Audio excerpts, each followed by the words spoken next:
करीब 10 दिन पहले हमारे पास दिल्ली में फ़ोन आया कि 7 नवंबर को यहाँ एक विशेष कार्यक्रम होता है। मुझे सबसे अच्छा लगता है वहाँ जाना जहाँ किसी महापुरुष का जन्म हुआ हो, मृत्यु हुई हो, उसकी यादें जुड़ी हो। और जब मुझे पता लगा कि डॉक्टर अम्बेडकर का जन्म यहाँ हुआ, आज पता लगा उनकी अस्थियां भी यहाँ पर हैं, तो मैं अक्सर भारत में और दुनिया के सभी क्षेत्रों में घूमता हूँ और ऐसे स्थानों पर जाना पसंद करता हूँ जहाँ ऐसी स्मृतियाँ हों। भारत के विभिन्न नेता, चाहे महात्मा गांधी हों या और नेता उस समय के हों, उन सभी के जन्म स्थान, शहादत स्थल, वो सब मैंने देखे हैं। कई कई घंटे वहाँ बैठा हूँ। डॉक्टर अम्बेडकर मेरी नज़र में एक अत्यंत महान नेता हैं। उनको मैं अब्राहम लिंकन के बराबर समझता हूँ। अब्राहम लिंकन ना होते, आज जैसा अमेरिका हमें दिखता है वैसा अमेरिका ना होता अगर अब्राहम लिंकन अपने जीवन का बलिदान न करते।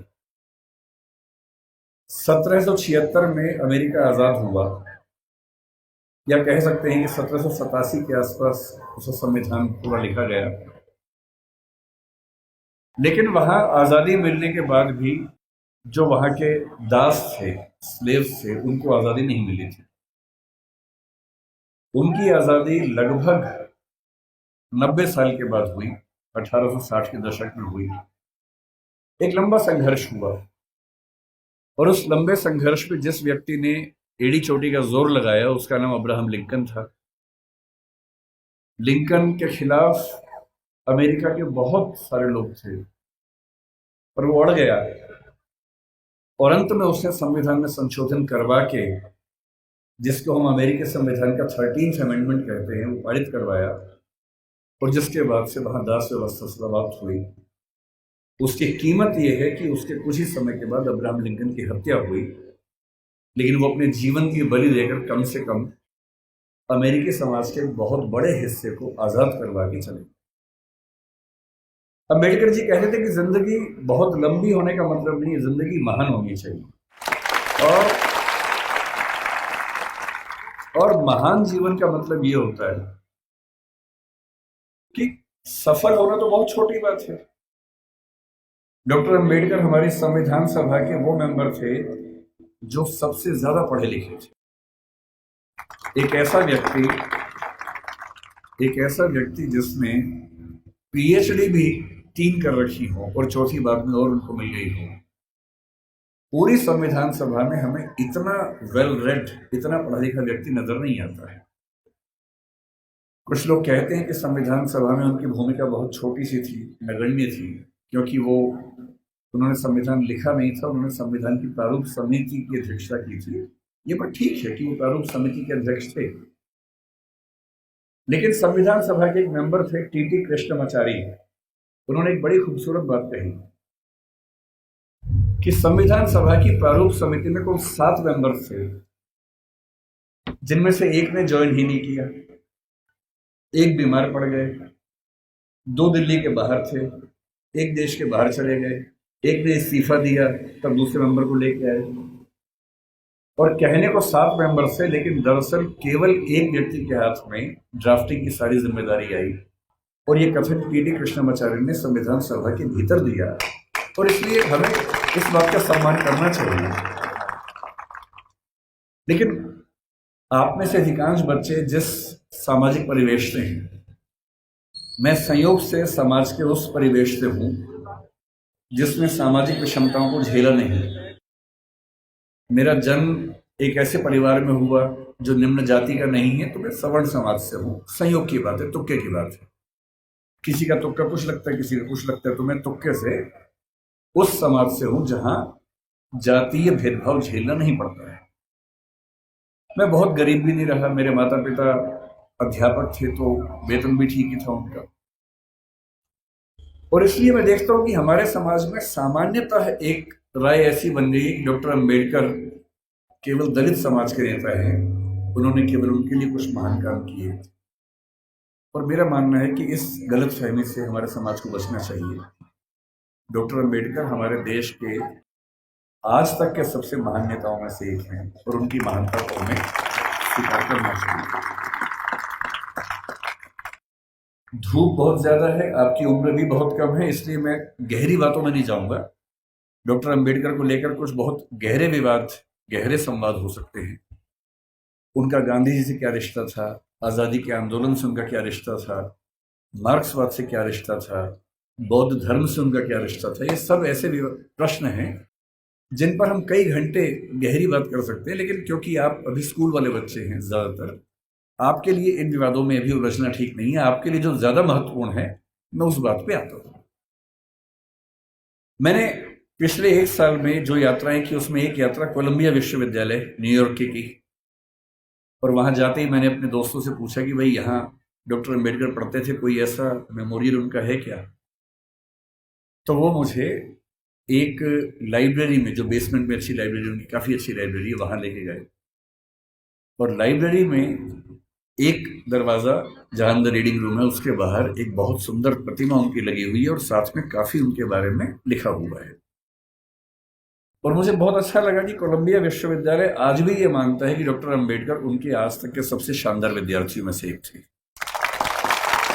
फिर उसी के कुछ दिन बाद मैं लंदन में था, तो लंदन स्कूल ऑफ इकोनॉमिक्स वहाँ से पास ही था, करीब 2-3 किलोमीटर दूर था। संडे का दिन था, तो मैं घूमते घूमते वहाँ चला गया। बंद था वो, तो मैंने वहाँ उनके जो स्टाफ के मेंबर थे उनसे रिक्वेस्ट की कि क्या मैं अंदर केवल घूम सकता हूँ थोड़ा सा? तो बोले हाँ घूम लीजिए। और जब मैं घूमने गया तो मैंने देखा कि बिल्डिंग में अंदर घुसने से पहले ही बाहर उन्होंने एक ही प्रतिमा लगाई है, और वो डॉक्टर अंबेडकर की ही प्रतिमा है। तो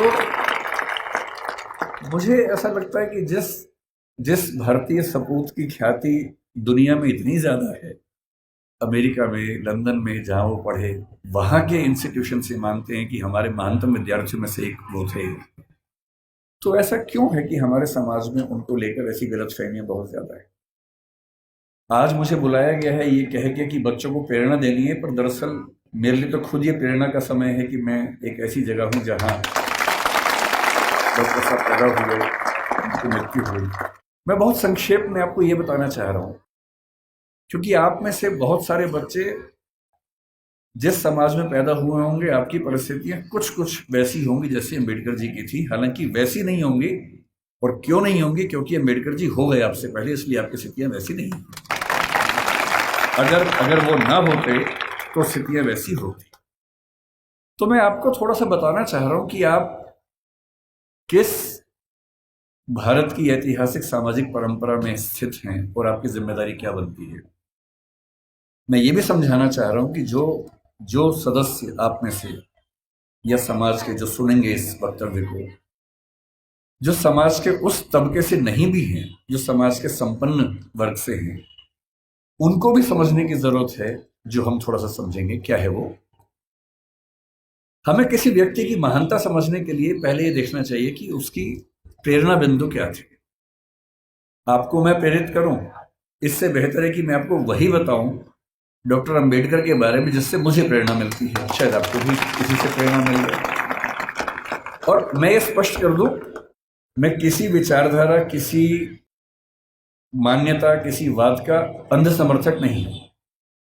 मैं ना गांधीवादी हूं, ना मार्क्सवादी हूं, ना अंबेडकरवादी हूं।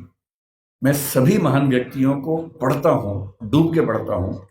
अंबेडकर जी जितना पढ़ते थे उतना नहीं पढ़ पाता हूं, लेकिन तब भी काफी पढ़ता हूं। उनके बारे में तो एक ऐसी बात मैंने सुनी है, आप बार बार ताली मत बजाइए, उससे रिदम टूटेगी। ताली एक ही बार बजा दीजिएगा बाद में, है ना? अभी सुन लीजिए। मैं कल जब इंदौर आ रहा था, फ्लाइट में था, तो मैंने कुछ वीडियोस डाउनलोड किए हुए थे अंबेडकर जी के बारे में, ये सोच के कुछ नया पढ़ने को मिले, कुछ नया सुनने को मिले, तो मुझे भी तो प्रेरणा मिले। तो एक जिक्र मैंने सुना। आप लोग धूप से परेशान तो नहीं हो रहे ज्यादा? वैसे भी धूप मेरी तरफ ज्यादा है, आपकी तरफ तो कम है, तो है ना? तो अगर मैं बोल सकता हूं तो आप सुन भी सकते हैं, ऐसा क्या है? और आप बैठे हैं, मैं खड़ा हूं, तो आपको तो ज्यादा। तो मैंने कल एक बड़ा अच्छा जिक्र सुना। वो जिक्र एक विदेशी लेखक जिन्होंने किताब लिखी इनसाइड एशिया, ये अंबेडकर के समकालीन लेखक थे जिनका नाम था जॉन गुंटर, बड़े प्रसिद्ध लेखक थे। उन्होंने लिखा कि मैं 1938 में एक बार डॉक्टर अंबेडकर के घर गया और मैं दंग रह गया, उनकी लाइब्रेरी में किताबें गिनने लगा। तो उसके बाद पता लगा कि उनके पास उस समय 8,000 किताबें थी। ताली नहीं बजानी है, नहीं, सुनना है, केवल सुनना है। 8,000 किताबें थी। और जिस दिन डॉक्टर अंबेडकर की 1956 में 6 दिसंबर को मृत्यु हुई, मैं जिस चीज से सबसे ज्यादा उनका प्रशंसक हूं, उस दिन उनके पास 35,000 किताबें थी।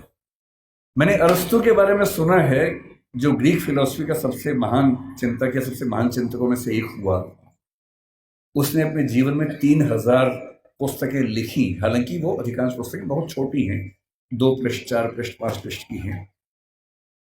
मैं दंग रह जाता हूँ। मेरे पास डॉक्टर अंबेडकर का पूरा साहित्य है, वो 21 किताबों में आता है। और जब मैं उसको उठा के 5-7 दिन पहले जब पता लगा यहाँ आना है, तो मुझे लगा मैं एक बार रेफरेंस के तौर पर फिर से देख लूँ। इतना मोटा बंडल है उन किताबों का जो डॉक्टर अंबेडकर ने केवल अपने 65 साल के जीवन में लिखी है। उनको समय कम मिला। ये ईश्वर या नियति की क्रूरता है कि उनको समय कम मिला। अगर उनको 10-15 साल और मिल जाते तो निस्संदेह हमारा देश जैसा है उससे बहुत बेहतर होता। लेकिन नियति का मामला है। मैं देखता हूं कि हमारे समाज में बहुत लोग उनका विरोध करते हैं। उनको लगता है कि दलितों का नेता है, ये हिंदू धर्म के बहुत खिलाफ था, ये बहुत नाराज रहता था। लेकिन उन्होंने उन परिस्थितियों को, उस बैकग्राउंड को देखा नहीं जो आज मैं आपसे डिस्कस करूंगा। आपने सुना होगा जरूर, नहीं सुना तो आप सुन लीजिए और फिर तुलना कीजिए कि आज आप जहां हैं क्यों वहां हैं। अगर अंबेडकर साहब ना होते या ज्योतिबा फुले ना होते, उसके 500 साल पहले कबीरदास ना होते, उसके 2000 साल पहले बुद्ध ना होते, तो दरअसल हम वहां नहीं होते जहां जब बैठे। क्या उन्होंने क्या झेला अंबेडकर जी ने? क्योंकि आप बच्चे हैं इसलिए मैं वही सी चीजें बताऊंगा जो आपको थोड़ा सुन के समझ में आएंगी और प्रेरणा मिलेगी आपको। जब वो 6 साल के हुए, यहीं पैदा हुए, यही उनका घर है, मुझे बताया गया इसी घर में उनका जन्म हुआ। आप लोग कितने सौभाग्यशाली हैं कि आप यहाँ आते हैं। मैं तो पहली बार जीवन में आया हूँ। कुछ दिन पहले इंदौर पहली बार मैं आया था, 1 साल पहले। मुझे ये नहीं पता था कि इतना पास में वो जगह है, वरना मैं उसी दिन आता। तो मुझे बड़ा आश्चर्य हुआ कि मैं इंदौर तक आया भी और मुझे पता नहीं चला। तो जब वो पैदा हुए इसी जगह है, क्योंकि उनका सौभाग्य था कि वो एक सूबेदार के बेटे थे, इसी सेना में काम करने वाले। मुझे आज पता लगा कि MHOW क्यों कहते हैं, मिलिट्री हेडक्वार्टर्स ऑफ वार उसका नाम था। मैं परेशान था कि महू की स्पेलिंग MAHU क्यों नहीं है, MHOW क्यों है।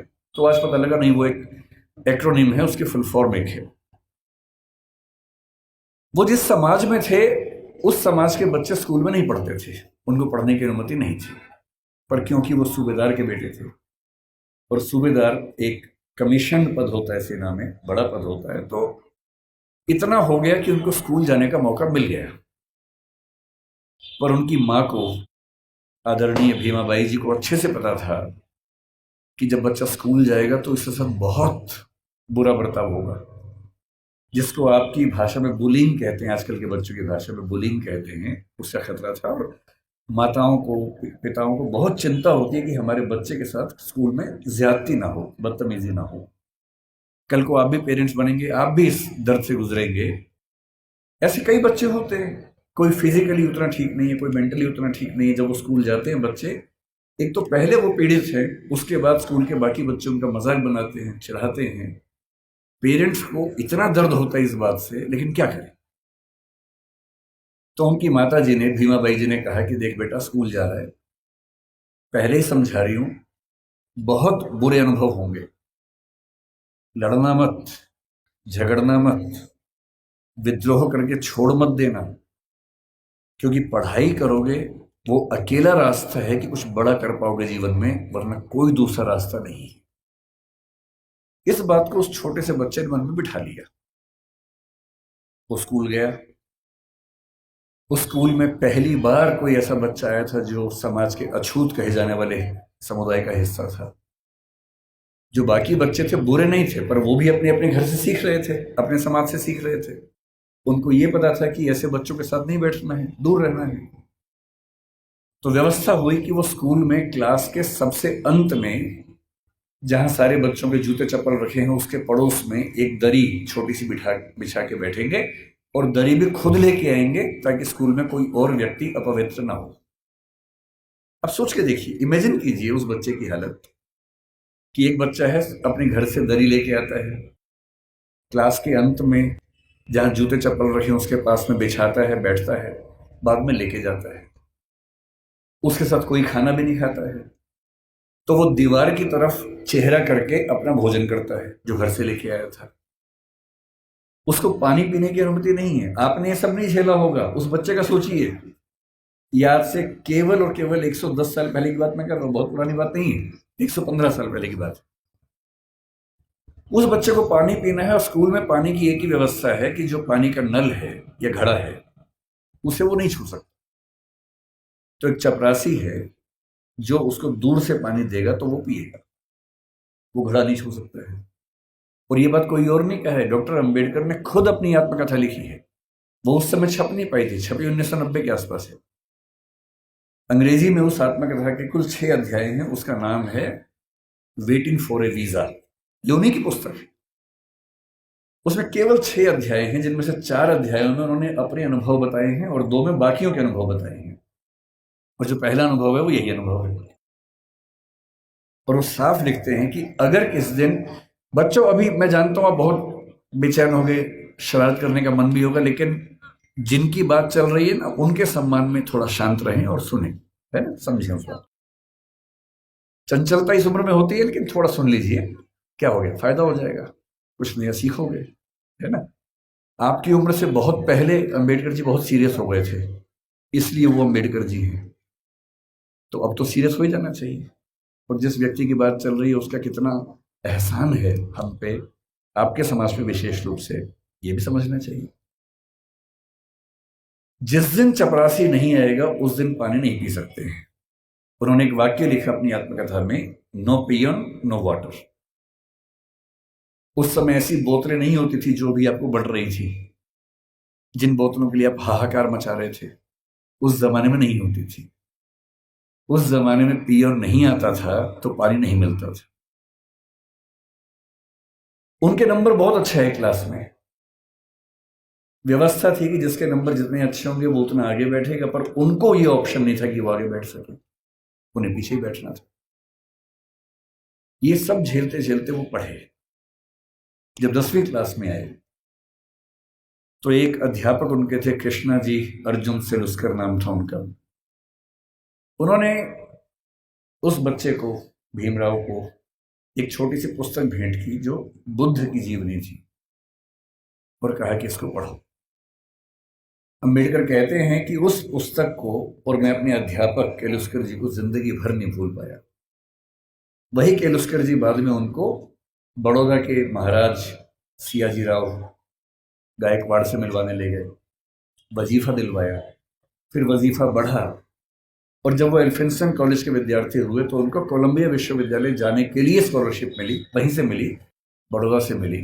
4 साल कोलंबिया में रहे और इतनी मेहनत करते थे, कोलंबिया विश्वविद्यालय से एमए और पीएचडी करने के साथ साथ लंदन स्कूल ऑफ इकोनॉमिक्स से भी एमए और पीएचडी कर डाली। और उन्होंने कहा कि मैं भी बाकी विद्यार्थियों की तरह कुछ घंटे पढ़ के बाकी मौज मस्ती कर सकता था, पर मैंने रोज 21 घंटे पढ़ना चुना ताकि मैं वो सारी सीमाएं दूर कर सकूं जो मैंने अपने समाज में देखी हैं। 17 में वो भारत वापस आए। अब देखिए स्थिति क्या होती है। जब वो भारत आए तो 4 साल अमेरिका में रहे थे, बीच में लंदन में रहे थे, तो उनको वहां जाति व्यवस्था नहीं थी, वहां कोई अछूत नहीं था। वहां भी ब्लैक्स की दिक्कत थी, अश्वेतों की दिक्कत थी, पर क्योंकि वो अश्वेत नहीं थे इसलिए वो दिक्कत उन्होंने नहीं महसूस की। तो उन्होंने 4 साल देखा कि एक समानता का व्यवहार उनके साथ हुआ, तो वो उसके अभ्यस्त हुए। अब भारत आए, बड़ौदा महाराज के साथ जो सहमति थी वो ये कि जब वो पढ़ के आएंगे तो बड़ौदा सरकार में सिविल सेवक बनेंगे, दीवान बनेंगे। अब सोच के देखिए क्या हुआ उनके साथ। वो व्यक्ति बंबई से बड़ौदा आया, और जब बड़ौदा आया तो उसको लगा कोई तो लेने आएगा, क्योंकि वो महाराज के सिविल सर्वेंट थे। स्टेशन पर कोई लेने नहीं आया उनको, क्योंकि उनका समाज पिछड़ा हुआ था। तो कोई बात नहीं, उतरे, सोचा कि अब कहाँ रहूं। उनको अंदाजा था कि जो हिंदू समाज की धर्मशालाएं हैं, होटल से, वहां उनको अनुमति नहीं मिलेगी, क्योंकि वो अस्पृश्य माने जाते हैं। तो काफी ढूंढने के बाद उनको एक पारसी धर्मशाला मिली। ये सब बातें अंबेडकर जी ने अपनी जीवनी में लिखी हैं, आत्मकथा में, वहीं से बता रहा हूं आपको, उन्हीं की लेखनी है।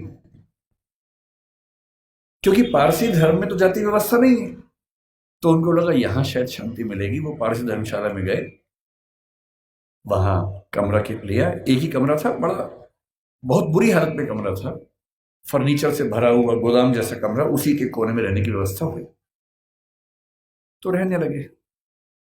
कुछ देर के बाद उस धर्मशाला का जो केयर टेकर था वो गुस्से में आया और उसने कहा कि तुम पारसी नहीं हो। उन्होंने कहा नहीं, मैं तो पारसी नहीं हूं। तो बोले बताया क्यों नहीं? बोले आपने पूछा नहीं, मैं क्यों बताऊं? लेकिन उस धर्मशाला में कई महीनों से शायद कोई आया ही नहीं था, हालत खराब थी। तो फिर सहमति बनी कि यार तुम ना रजिस्टर में कोई पारसी नाम लिख दो, मैं मैनेज कर लूंगा। और बोले मुझे कुछ दिन में घर मिल ही जाएगा, मैं फिर वहां शिफ्ट हो जाऊंगा। तो एक पारसी नाम कुछ रख के काम चलाया।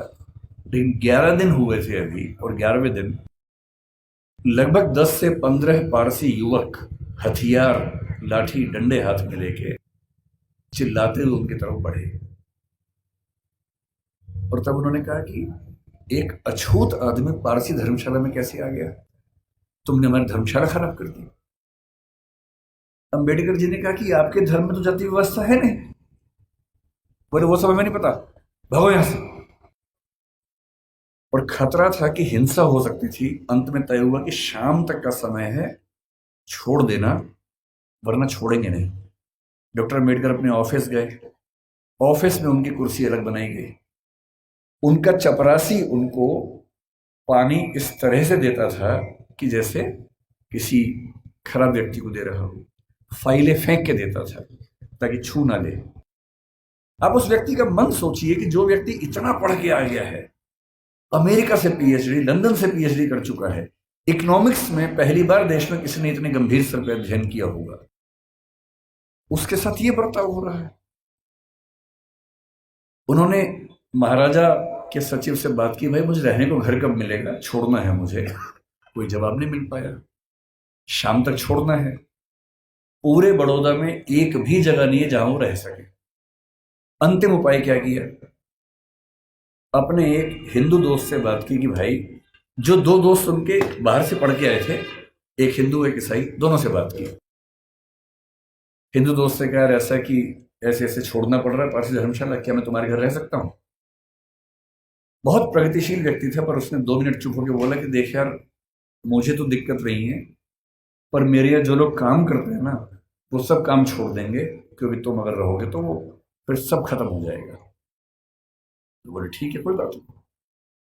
एक ईसाई दोस्त था, ईसाइयों में तो प्रथा नहीं होती है, उससे पूछा।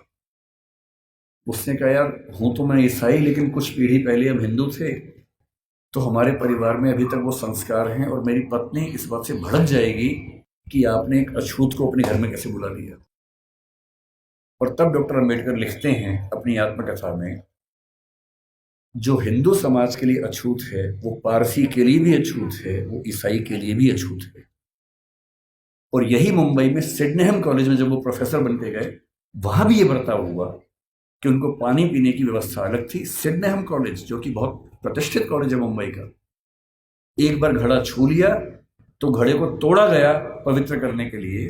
और तब उनको फिर ये लगा कि ये अलग अलग धर्म जो दावा करते हैं कि हम समानता वाले धर्म हैं, उन सबका ऐसा बर्ताव क्यों है। फिर एक घटना लिखते हैं अंबेडकर जी अपनी आत्मकथा में। एक बार वो नासिक से औरंगाबाद जा रहे थे निजी यात्रा पे कुछ दोस्तों के साथ। उन्होंने जानबूझ के सबसे कहा किसी को बताना मत, मैं नहीं चाहता किसी को पता लगे, निजी यात्रा रखेंगे इसको। रास्ते में दौलताबाद का किला पड़ा। दौलताबाद का किला ऐतिहासिक स्थल है, उनकी इच्छा हुई कि देखते हैं उसको। तो 7-8 दोस्त खूब धूल मिट्टी झेलते हुए वहां पहुंचे। किसी को बताया नहीं था। जब पहुंचे तो वहां एक पानी का हौद था जहां पर लोग हाथ मुंह धो लेते हैं। इन सब ने वहां पर हाथ मुंह धो लिया। इतने में वहां कुछ मुस्लिम युवक गुस्से में आए हथियार लेके। उनको किसी ने बता दिया था कि ये लोग अछूत समुदाय से हैं और लड़ने लगे उनके साथ। अम्बेडकर जी ने उनको समझाया, डांटा, कहा भाई तुम तो मुसलमान हो और तुम्हारा धर्म तो कहते कि हम सब बराबर हैं। वो बोले वो सब बेकार की बात है, तुमने हमारा ये अपवित्र कर दिया है। और हालत ये आ गई कि अम्बेडकर जी को लगा कि अब हिंसा भी हो सकती है और ऐसा ना हो कि कुछ बड़ा नुकसान हो जाए। किसी तरह से वहां से जान बचा के, हालांकि बाद में उनको देखने की परमिशन मिली, किला देखा, वापस आए। और उस दिन उन्होंने लिखा भी डायरी में, जो हिंदू, पारसी, ईसाई के लिए अछूत है वो मुसलमान के लिए भी अछूत है। आप अनुभव सोचिए उस व्यक्ति के जिसको समाज के सब समुदाय गाली दे रहे हैं। इतना पढ़ने के बाद, जो बड़ौदा के राजा का सैन्य सचिव रह चुका है, जो व्यक्ति सिडनेहम कॉलेज में असिस्टेंट प्रोफेसर रह चुका है, और वो लगातार कोशिश कर रहे हैं कि इस समाज के भीतर हमें एक्सेप्टेंस मिल जाए, हमारे समाज को एक्सेप्टेंस मिल जाए। उनके मन में आता नहीं होगा कि अगर वो वापस चले जाते इंग्लैंड, 1 साल के लिए फिर से गए भी थे, अगर वो चाहते तो अमेरिका में, इंग्लैंड में, दुनिया भर के सबसे अच्छे इंस्टीट्यूट्स में, यूनिवर्सिटीज में प्रोफेसर बन के शानदार जिंदगी गुजार सकते थे। क्या कमी थी उनके जीवन में? पर उनको एक बात हमेशा लगती थी कि अगर मेरे समुदाय में संयोग से मैं पढ़ लिख गया हूं, उनके परिवार के 14 बच्चों में वो 14वें बच्चे थे और उनके खानदान का, उनकी जाति का, समुदाय का पहला बच्चा था जिसने 4th क्लास पास की थी। उनको एक ही बात लगती थी कि मैं अपनी जिंदगी तो शानदार बना के गुजार सकता हूं, बड़ी बात नहीं है। पर नियति ने, इतिहास ने मुझे एक ऐसा मौका दिया है कि यदि मैं अपने निजी सुख दुख भूल जाऊं और रात दिन 24 घंटे अपने समाज के विकास में ताकत लगा दूं, तो हो सकता है कि मेरी वजह से हजारों, लाखों, करोड़ों उन व्यक्तियों को बेहतर जिंदगी मिले जिनकी जिंदगी मानवीय जिंदगी तो नहीं है, कई मामलों में पशुओं से भी बदतर जिंदगी है। और इसीलिए मैं कहता हूं कि जो बोधिसत्व शब्द है वो दरअसल वैसे ही व्यक्तियों के लिए बना हुआ है। बोधिसत्व क्या होता है? महात्मा बुद्ध